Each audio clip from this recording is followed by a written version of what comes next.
14. You see how they got us living in the hood? Ambulances are parked on the street. All the ambulances. It's crazy. The ambulance drivers have to park their ambulances on the street. And I mean, I don't know, maybe that's why the bus doesn't run all night. But it's terrible. They shouldn't do that to them. First of all, they first responders. They responded for September 11th. Not these fellas, but some of them did. You see that? This is a EMT, emergency something, whatever, EMS station. Right, 17, EMS station 17. Look how they got them. That's not cool. That's not their fault. But again, that's not cool. Look, whole street blocked up. It's crazy.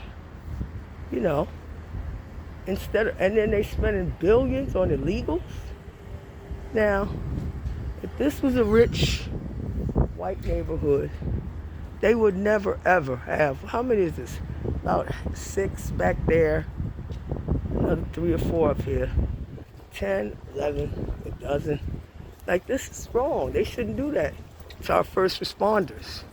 You know, they're spending billions on illegals.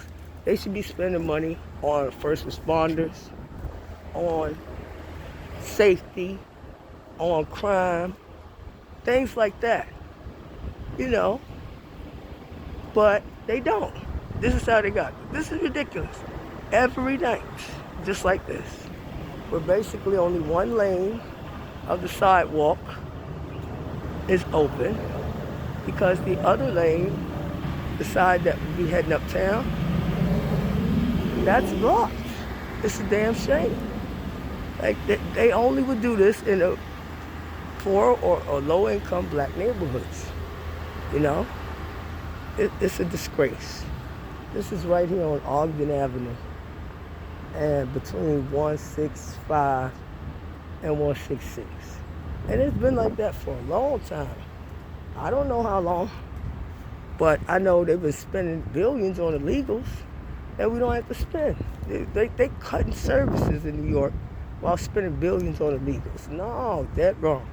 They're not foreign, they're not American citizens, and they're not legal immigrants. They're illegals conning the system with the asylum con. 80% of them don't qualify for asylum. They just come here to do their little petty cons, scams, schemes, crimes, big crimes, sell drugs, whatever. Steal American identities, all kind of shit like that. But then we gotta live like this? Oh, come on. That's a damn shame, bro. It's fucking ridiculous. The bus don't even run. This is New York City, a 24-hour city. And yet, even though MTA charges like what, about $3 now for a single fare, right? And like something like $34, I believe it is $35 for a weekly pass. That's a lot of money when you multiply that by 4. That's $120, that's $140 a month if you buy that weekly. I don't know how much the monthly is now. But, you know, New York is one of the most important cities, just like some other important cities in the country. You know, like DC, you know, like Miami, or like Dallas, or, you know, like LA, Hollywood. But this is how New York is getting treated. Look how they treated Maui. They quickly forgot about Maui. They gave them poor Maui citizens $700 per family. Not per person. Not per person, per child. No, per family. Who had lost everything. What does that tell you? Does that tell you those people who are in charge of the government, these so-called elected representatives who refuse to pass the term limits, but they want people, you know, to have term limits on how long they can drive, how long they can work, this or that. But no term limits for Congress because they want to stay there forever. You know, these so-called elected representatives who basically want to try to elect themselves and are so corrupt. They'll do anything by hook or by crook to stay in office. You know why?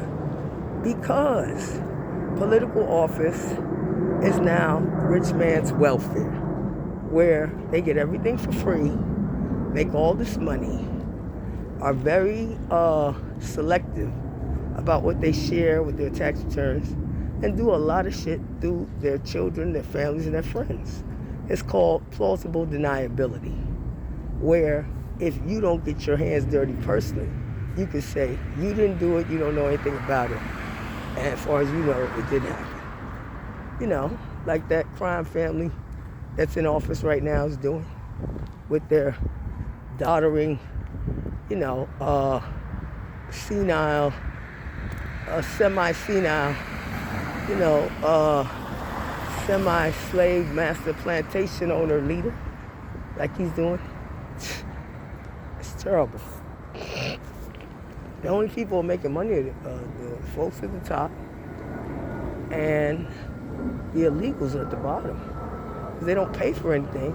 Look, they're going to the point of coming here and getting everything for free and still stealing. They come here, they get everything for free, and yet they still steal. Why would you steal? You're getting everything for free. Because that's what they came to do. They've been doing shit like that, Or how you got illegals buying cars, but yet they're saying they're broke. If you broke, how are you buying a car? How are you buying all these motorbikes that they be riding around on with no license? That's how they do. Lawless shit all the time. They corrupt to the core. That's their culture. Culture of corruption. And see, my thing is, grown-ups, do what you do. I'm not nobody's boss. I can't stop all of this shit going on. But all I say is, grown-ups, do what you do, but leave the kids out of it. But they don't leave the kids out of it. And they didn't leave my kid out of it. And hell yeah, no problem with that. And handle it. On Merriman between 169 and 170. And then go to corrupt fofo, racing to a fake-ass emergency. I guess they know I videotaped them so much they don't want to stop and mess with me. Great. They already came to my house 3 times in SWAT, but it was actually the 4th time. The SWAT was calling for me once when I was pregnant with my daughter, who the gangbangers were perving on. And I had to handle it because the police did nothing. The 4-4 precinct, corrupt 4-4 precinct officers, including corrupt Captain Javid, who brought SWAT to my house and said he didn't know what was going on. Then why did you bring SWAT to an old lady's house? Why did your officer come and try to kick my door in when I called for help from a man who was trying to bust into my house? Why did they not question him, not investigate him, not take his name, not ask him nothing? They tried to come to my door and kick my door in without a warrant. They tried to get in my house at 3 a.m. without a warrant. So I said, do you have a warrant, sir? They just showed up at my door. Like, they were selling Avon cosmetics or something. They showed up at my door. I was like, what the hell? What are you at my door for? At 3 a.m. Oh, we got a call, fake bullshit call, blah, blah, blah, blah, bullshit. I was like, what? In here, the 2 assaults or some bullshit. I was like, yo, what? I'm in my house alone. They kept saying, yeah, but we need to get in to make sure, because there's no cameras in there. I was like, is that right? You think I'm stupid? You need to get in my house at motherfucking 3 a.m., 6 cops, because there's no cameras in here. There's cameras all over the building. Anybody in here pepper sprayed? Yo, do you hear anybody screaming? You've been in my house before many times. They was like, no, just let us in. Bullshit. For what? To plant something on me? Or try to George Floyd me? Shit, miss me with the bullshit. Look at the videos if you don't believe it. YouTube, Crystal Clear Eyes. YouTube, Renee Jimenez. YouTube, Crystal Storms. YouTube, Crystal Bridges. And the new one coming is going to be YouTube, crystal clear receipts in these streets, or houses of secrets and lies. Surprise, whatever.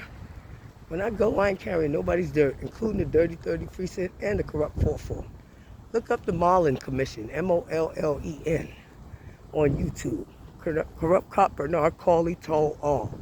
And look up Happy Land, so you can see what your ancestors did. 100 people killed with $1 gasoline over some bullshit foreign drama.